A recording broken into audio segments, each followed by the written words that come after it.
श्रीमद् भगवत गीता अध्याय 2 श्लोक संख्या 68।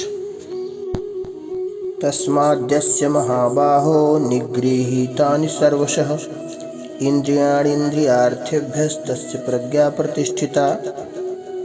अर्थात भगवान श्री कृष्ण अर्जुन से कह रहे हैं कि हे महाबाहो, जिस पुरुष की इंद्रियों के विषयों से सब प्रकार निग्रह की हुई हैं, उसी की बुद्धि स्थिर है।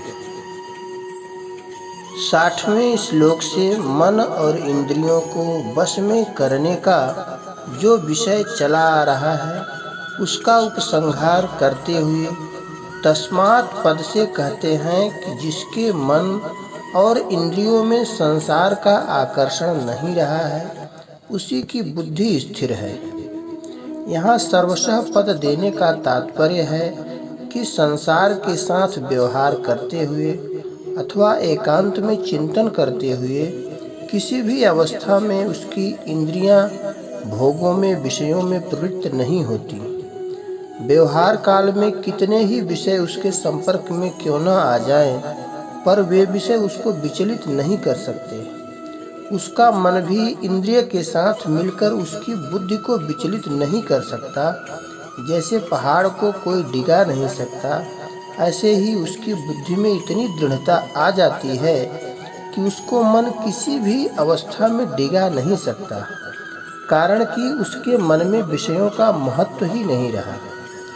निगृहीतानि का तात्पर्य है कि इंद्रियां विषयों से पूरी तरह वश में की हुई हैं, अर्थात विषयों में उनका लेश मात्र भी राग, आसक्ति, खिंचाव नहीं रहा है।